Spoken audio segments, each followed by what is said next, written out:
And that deeply concerned me, and I thought, I've got to do better. That as a humanity nowadays, we are missing kindness. Every human being has the capacity for so much beauty and goodness and generosity. We also have the capacity for destruction. It's really not a big deal to lose hearing. And I thought, well, then why am I so upset? And I just felt really kind of belittled by a person who was supposed to be a healer. So when I started this podcast, the goal was to basically bringing fascinating guests and share their stories, not only their struggle, their challenges, but also their success. So today, we're exactly going to do that. I'm going to share 3 impactful conversations with my guests that truly stand out to me. So we start with Pastor Micah, who is a Christian pastor, but the work he's doing is impacting so many lives. He's bringing leaders from different cultures, not only cultures, but different religion, and for dialogues and understand each other. Speaking about point of view, I got really pushed back when I was talking with Pastor Micah, religion versus culture. Sometimes culture takes over the religion, and that's where the problem starts. I was talking to him about some countries' culture misrepresent the religion. And on that, I got really pushed back. So I'm going to share this conversation with you, and you tell me that what's your take on it, or if I was wrong on that. It was over 15 years ago, and what happened for me was I was pastoring a church in the Midwest, and there was a mosque being built in our city. And the masjid, they had been there for a few years. They were meeting in a storefront in kind of a tough section of town, but they had saved the money and they had bought some land and they were building their new facility. And sometimes it'll be built kind of at a strange angle on the piece of property because they're trying to position it. And it had a dome on it. And so for the people in this Midwestern town, it could be a little disconcerting. They had all these preconceptions about the Muslim community and that sort of thing.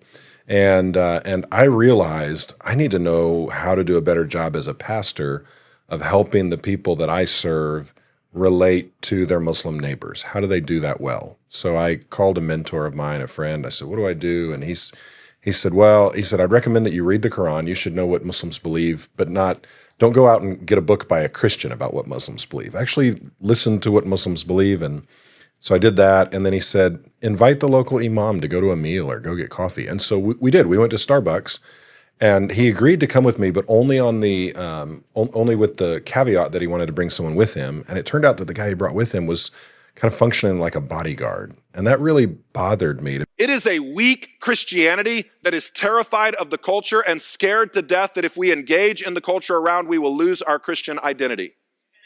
How pathetic and weak is our faith if we're fearful that the cultural influences around us are stronger than the Holy Spirit of God that is within us. To be honest with you, and he didn't tell me this explicitly, but my impression from our conversation was that when the conservative evangelical pastor in town reached out to him and said, I want to go to coffee, it wasn't going to be a good meeting. Oh, really? Because of his experience with other Christians. And he was Egyptian, had immigrated to the U.S., and so for a host of reasons, had not always experienced good interactions with people who were part of the Christian community. And that deeply concerned me, and I thought, I've got to do better. I need to do better. I need to represent my faith better. I need to have better relationships. So I started on Fridays on occasion going to the mosque. I wasn't participating. I mean, we believe very different things, but I was trying to learn and observe. And so I would sit in the back and I would watch them pray during Jummah prayer on Fridays. And then I tried to build relationships just so that they knew I care about them. I want to be a good neighbor. I don't want you to be afraid of me as your Christian neighbor. So that's what started it all for me. It was 15 plus years ago, and it's kind of just snowballed from there. So that's a long time now. So, I mean, we were talking about, this imam bring a person, which is kind of, like bodyguard kind of thing. So that's what I was going to ask you. What do you think is a Christian neighbor who has a Muslim neighbor next to him holds a very misconception about that neighbor that you really like to debunk that?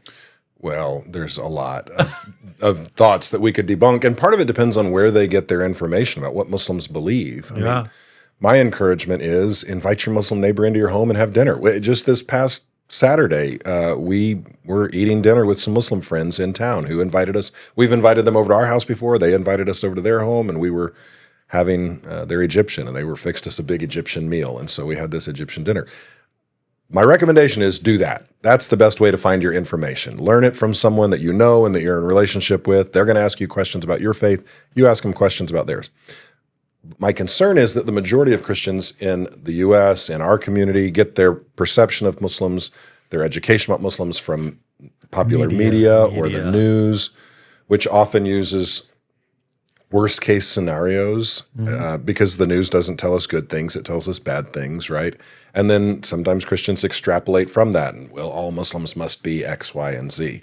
And so the first thing that I would debunk is that there is no such thing as all Muslims. Muslims are a very diverse community. I mean, globally, there's nearly as many people who are part of the Muslim community as there are part of the Christian community, in the billions. And so I would say to my Christian friends, when you think about the diversity that exists under the banner Christianity, that same diversity exists under the banner of Islam. And I would also say that we have strong misconceptions about Sharia, for instance. Yeah. This is a big one. Everybody assumes it means that somebody wants to come in and take over your country and cut hands off, that sort of thing, which is not true. That's not, I'm not saying that there aren't some pockets of the world that don't interpret it that way, at least in some cases, but that's not the way the majority of Muslims, particularly here in the U.S., understand it theologically and practice their life. And, they would, as you're a Muslim, I'm not, so I'm not, you correct me if I'm wrong, but my understanding is most Muslims would say that Sharia simply means the way they're supposed to live their life in order to experience and know God. Exactly. I mean, people about the Sharia law, I don't know where this Sharia law is because I have not read that book, the Sharia law, because it's totally, I mean, like you said, it's basically the way of you practicing the way you live kind of thing. Right. And I don't think any religion in this world basically teaches you to not to take care of your neighbor or not to take care of another human being kind of thing. But I mean, like you said, it's all about some kind of misconception about the media and people who usually don't have friends from other faith or something, they actually have holds a lot of opinions about other culture and religion too. So let me add to that. I would say to my Christian friends who are watching, you guys get upset about the way the media portrays Christians. Yeah.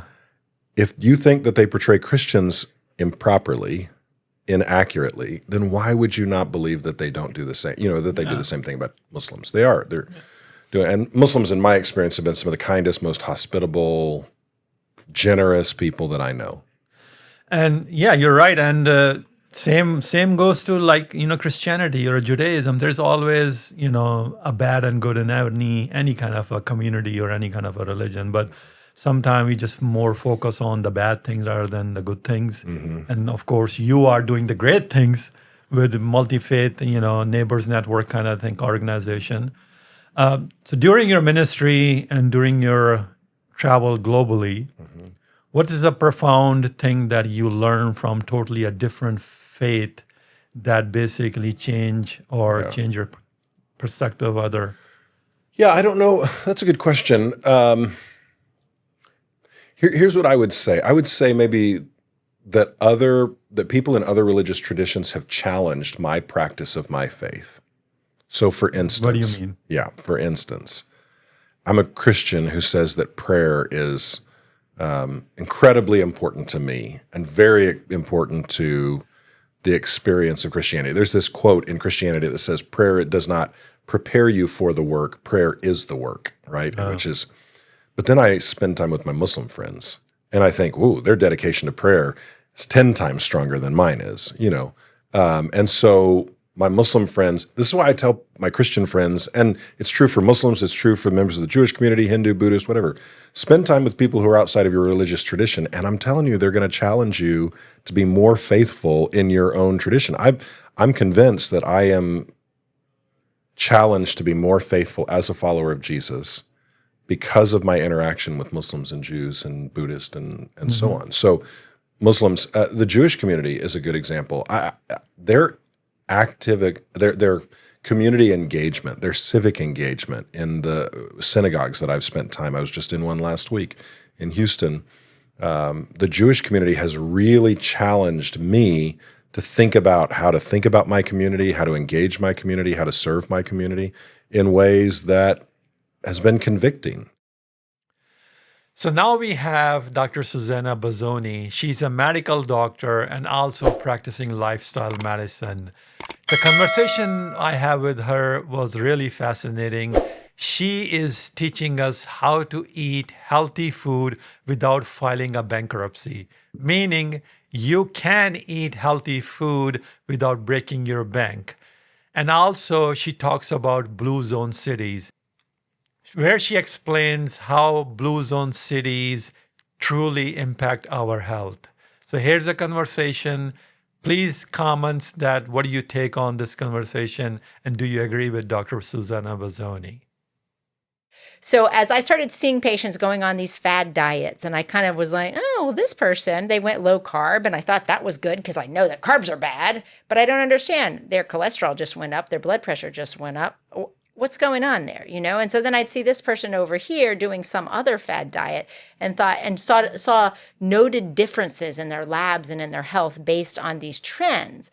And I began to realize I didn't know anything about nutrition at all. And so during that time, I was in Sonoma, California, and I was working in two capacities in two different clinics. And one was community health. And so I was working predominantly Latino, kind of Hispanic, Spanish-speaking populations. And these were the migrant workers that were really making the wine industry happen, you know, growing the grapes and doing all that. And this incredible group of people that I loved working with. And then I had the private practice, which is kind of your wine aficionados and all the kind of sommeliers and these people that were largely in the wine industry. And that wasn't everybody, but that's a lot of people in Sonoma. And then I started taking on this third role, which was the medical director of wellness for the hospital there. And it was beginning to see that, you know, health is really driven by the lifestyle, by the community, by the nudges that people get in their built environment. Do they have walking paths? Do they have access to healthy food? And in the workplaces, is there a culture that supports healthy decisions, or is it a culture that maybe is toxic and very stress-provoking and might not support you going on a walk on your lunch break, right? What does that look like? And so in that role, I started really expanding my understanding of what is health, because really what my understanding was from training was what is sickness, because we were sick care, not health care. And so I got to see, and thankfully was exposed to someone, a little angel, and I still don't know his name, but he said, have you ever heard of lifestyle medicine?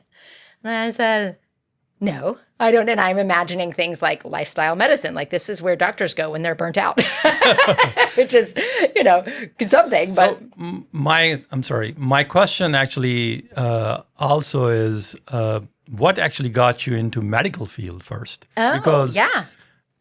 I think we talked about earlier that, you know, in my family, you know, there's two careers you can go with, a doctor and a failure. Yes. Right. So as you know, your Italian background, I think, so how you got into a medical field? Yeah, well, it's true, because there was that I knew. I didn't know any physicians in my family. My dad was an undercover narcotic and a police officer, FBI agent, a Marine, and my mom was a professional ballet dancer. And so you know, not a lot of medicine in there, but yeah. So in growing up, I really never went to the doctor. I remember getting a strep test one time. I hardly ever went to the doctor, thankfully, at all.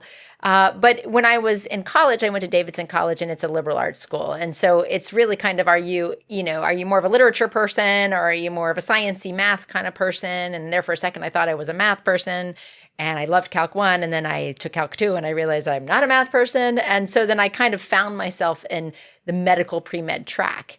But I really had no personal experience until my junior year in college when I was on a swimming scholarship.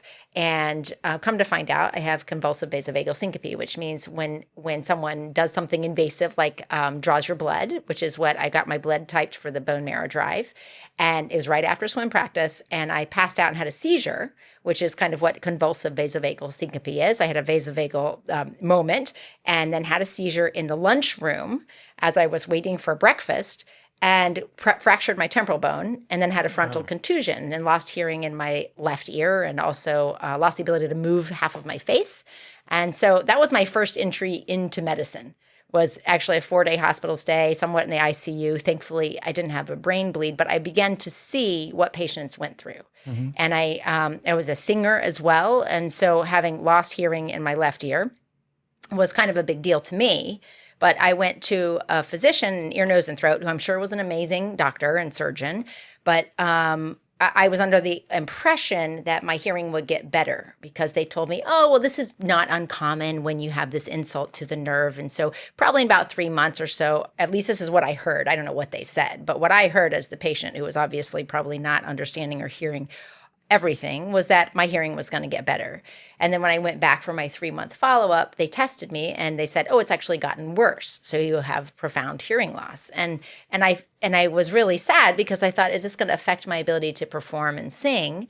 And the doctor said, oh, it's not a big deal because you have the other ear. And he just left the room. And it kind of made me feel really belittled and kind of dumb for feeling upset. Did he really say that? He did. He said, no big deal. It's like, you don't need surgery. It's nothing really that, he's like, there's an option for bringing, some sound into the other side, but it's really not a big deal to lose hearing. And I thought, well, then why am I so upset? And I just felt really kind of belittled by a person who is supposed to be a healer and is supposed to understand where I'm coming from and connect with me. And he certainly didn't do that. He didn't know who I was or what I did. And that was really the main thing that made me think, I feel like I do need to be in this world. I mean, I was kind of doing it because, I was good at memorizing to some degree. But then I was like, I really need to be in a world that understands people and that understands that people are in a vulnerable position in the doctor's office, and they need to connect to someone that sees them. And they're so often not being seen. They're being rushed through 7 to 12 minutes, giving a bunch of medications that I myself wouldn't take unless I really understood why. And they're not being given or provided with the power to understand the roots of their disease, what they can do about it, and to understand that a true healer is somebody that's a partner. It's not a dictator and doesn't just tell you what's important in your body. And so it's a partner in your care. And I think that's really was my kind of journey as to why I pursued it all the way. And then that's basically you transition from a conventional medicine to a lifestyle medicine.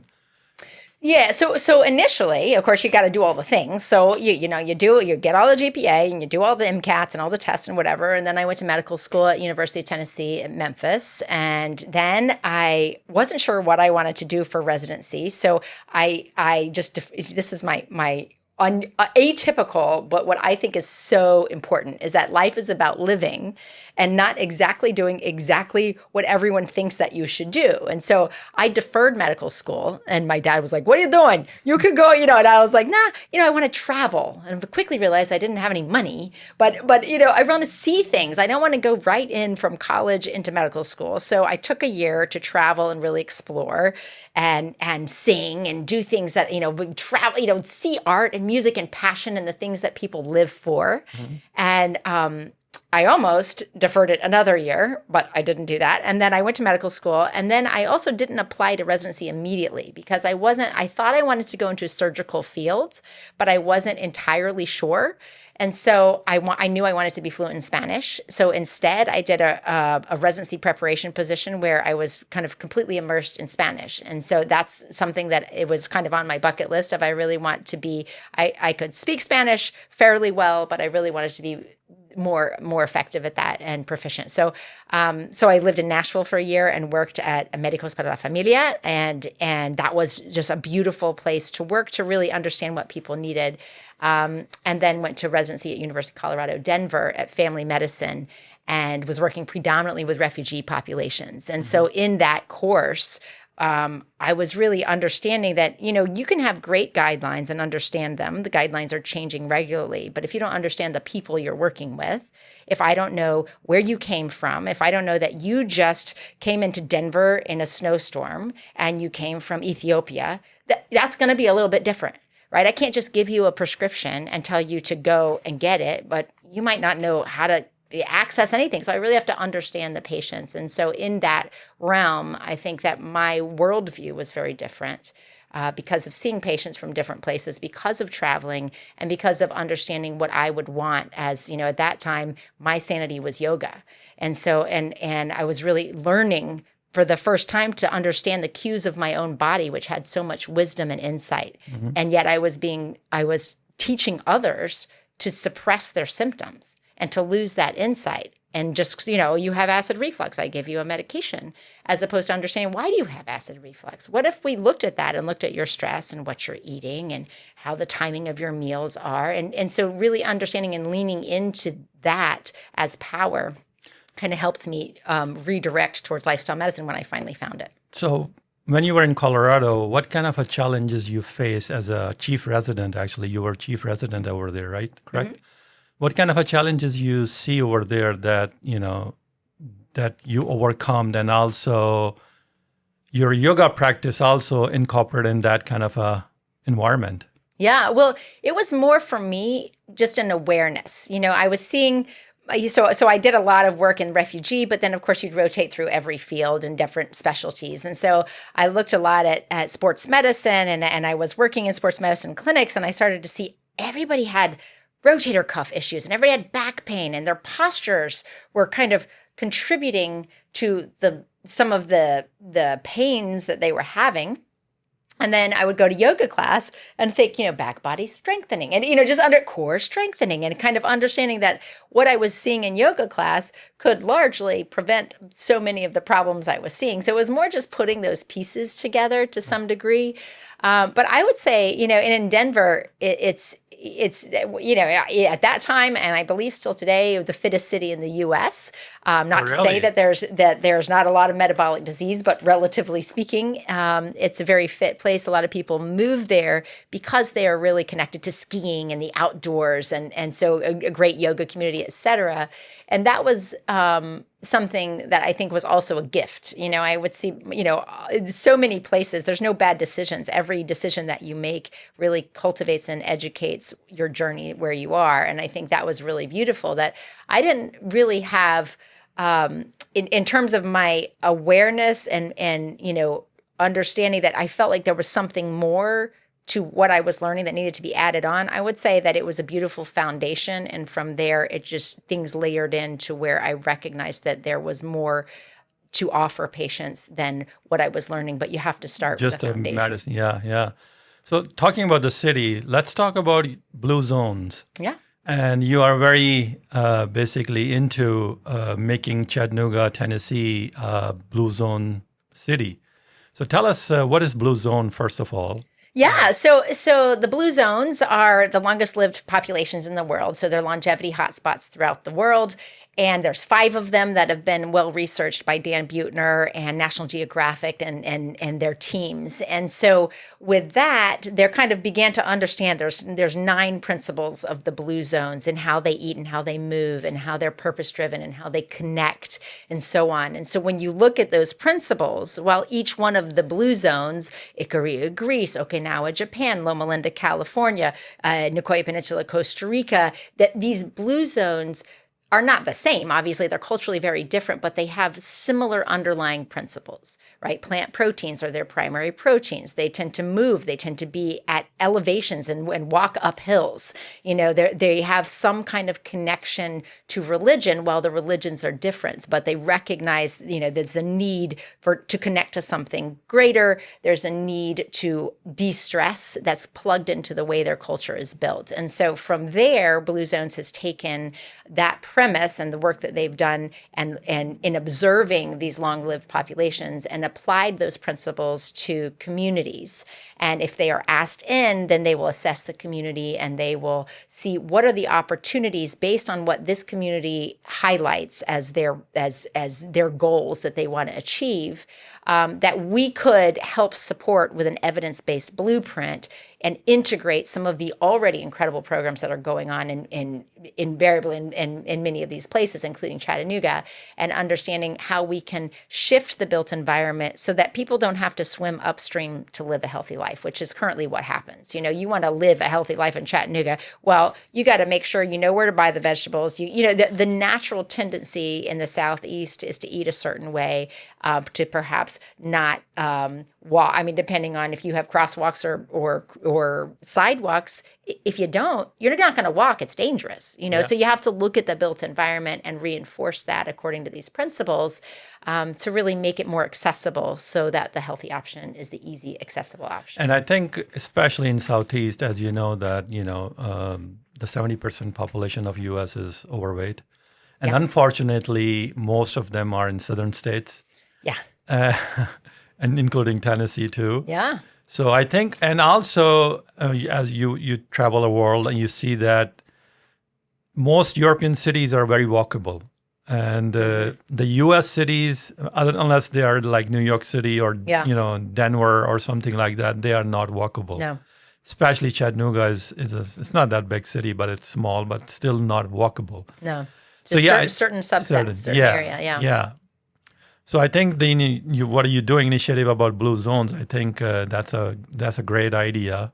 That's a very great idea. Yeah, but in the same way, whether it's Blue Zones or another organization or blueprint that we use, the goal is that to recognize the power that the built environment has. And so again, whether that's the route you take or something else, is to know that it shouldn't be left to one person to fight for their health and to fight against the mainstream and the norm in order to move well, to eat well, to sleep well, to stress less, to love and connect, and to avoid toxins. Those primary 6 principles of lifestyle medicine should be accessible to everyone despite their zip code. And so in order to do that, we have to look at the schools. We have to look at the built infrastructure. We have to look at the laws. And are they saying, yes, we need PE in the schools. Every student should have PE in the schools. Mm-hmm. Yes, we need school times to start later in high school students because they need to sleep in, because that's their physiology. There's these certain way, and it requires not just one person standing up, but it requires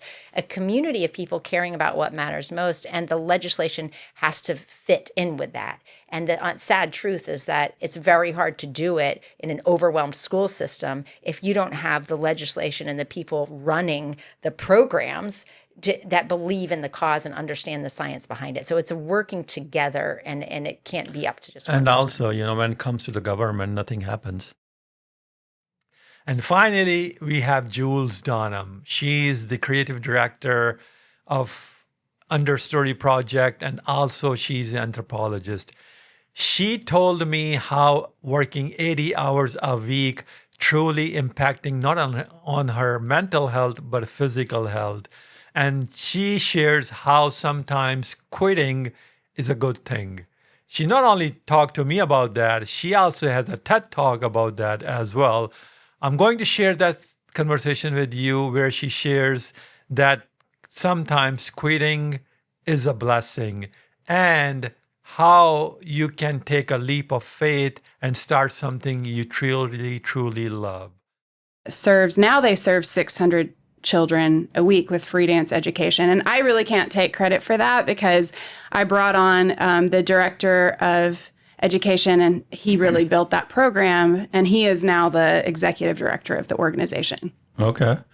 So you started this in 2016, and then in our previous conversation, you talk about that you basically worked 80 hours a week or sometimes, and then how long you basically worked on this project, like from 2016 until? Yeah, so I worked on the project from 2016 until 2023.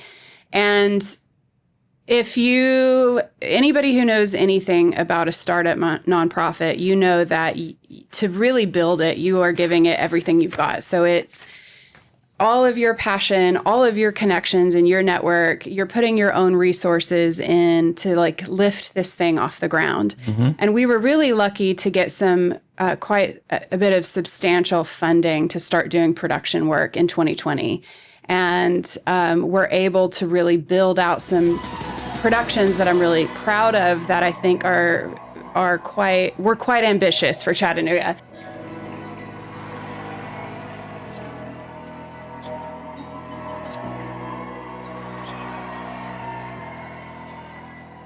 And so, but we were still a startup nonprofit with like really small resources. And so the scale of what we were producing was much larger than the infrastructure we had around us to do it. Yeah. And so that just requires the leadership to really, so I was the janitor, I was the artistic director, I was the HR department, and especially after my friend who I mentioned, who was my co-founder, left in 2021, it really started to all fall on me. I was the only grant writer for the organization. And so just to keep it all going, I got into a situation where I was working, 80, 100 hours a week sometimes. My husband is a surgeon and I was working more than him. So he was having to cook and do the childcare and all of that. And it was like, what have I gotten myself into? How have I created this situation? And really, you create it because you're so passionate about it. Yes. It's so hard when you're passionate and you see the impact of the work that you're doing and the community it's building around you that is now part of this machine you've created and counting on it and it's meaningful to them. It's hard to start saying no to that. Yeah. And so it just kind of happens a lot for nonprofits. So at what point you realize that, hey, this is not going anywhere, I need to stop that? Yeah.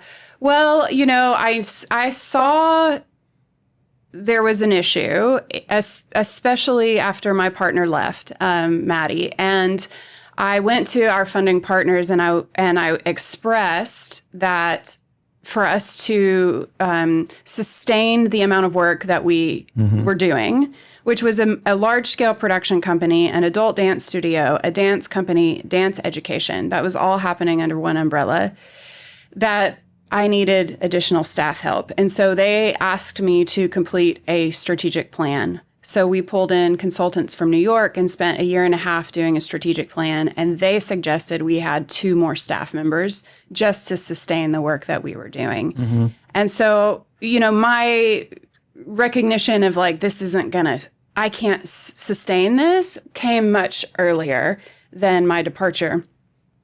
What was kind of the straw that broke the camel's back was after that strategic plan, and I had presented it to funders.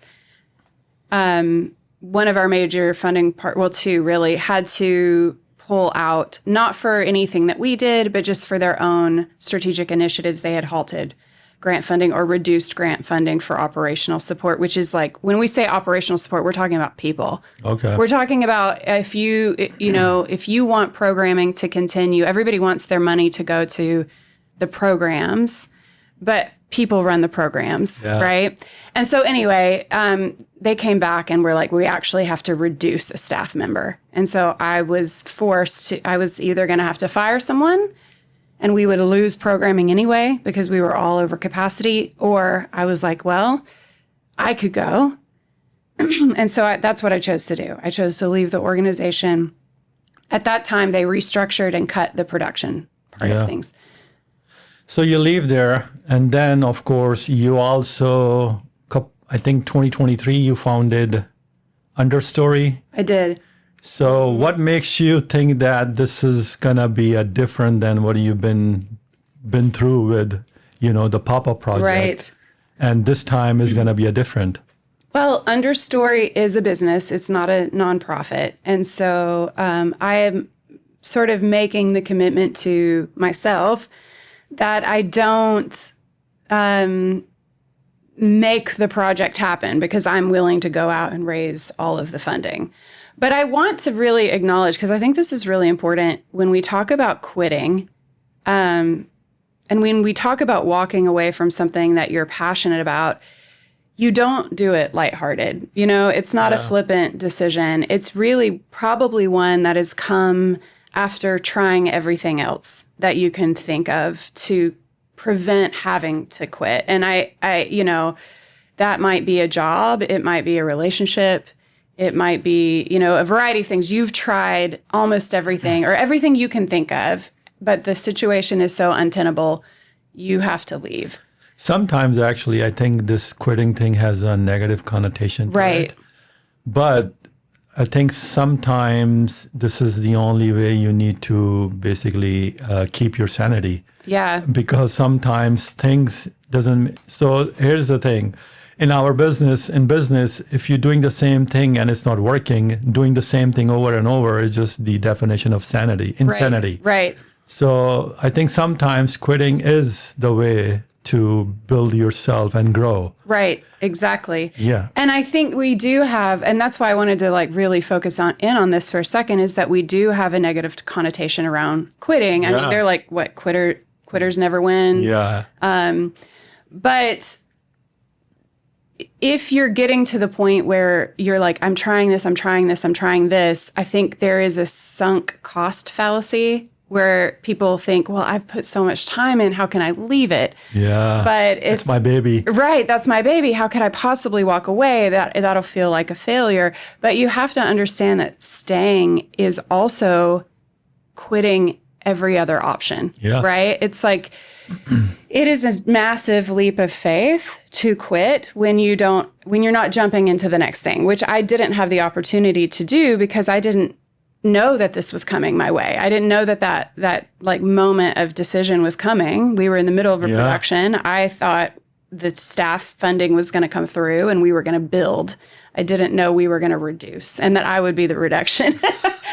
So, you know, you have to say there has to be something else for me and I'm going to take a leap of faith and I don't know what that is yet.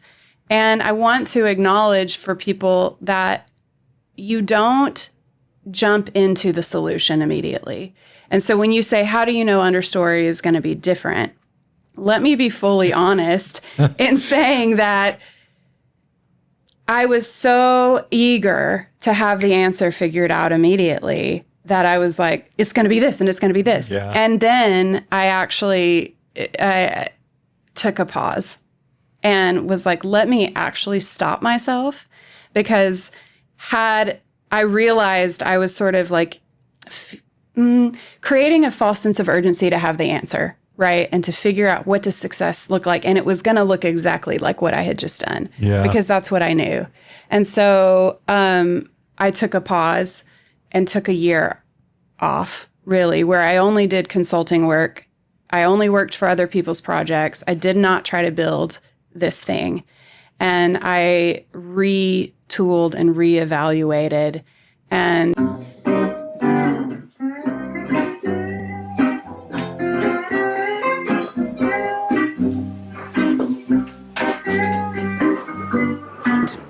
I'm coming and just now kind of coming out of that with a new focus and plan that feels very clear and very aligned. Whereas when I was first, you know, reeling from this quit, it was just trying to stay busy. That's what I was doing. I was just trying to avoid the stillness of, I don't have 10 meetings today. I don't have to be somewhere 80 hours a week. And now I have to sit with myself and sit with this space. Empty space. That is so uncomfortable. And how I feel like I don't know what to do with myself.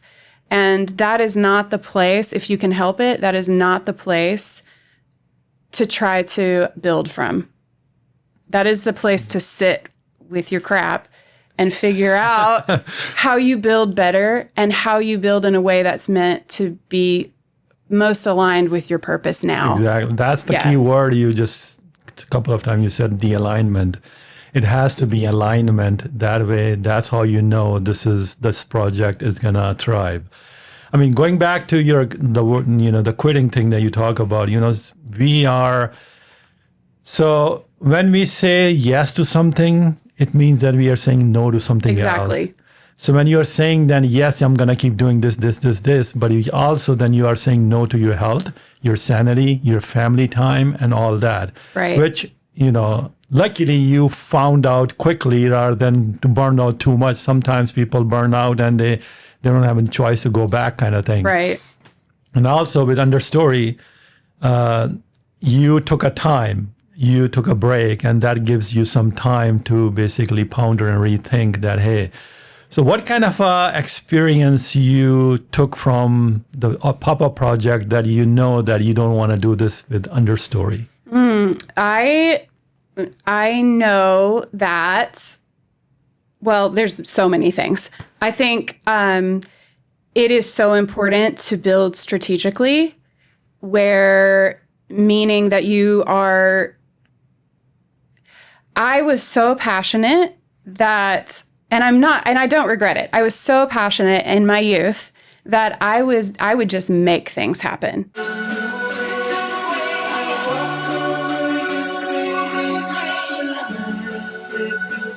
I'm like, we don't have the resources, I'll do it. We don't have this, I'll figure it out. Yeah. And it was important to do that. But now I'm like, okay, I'm older.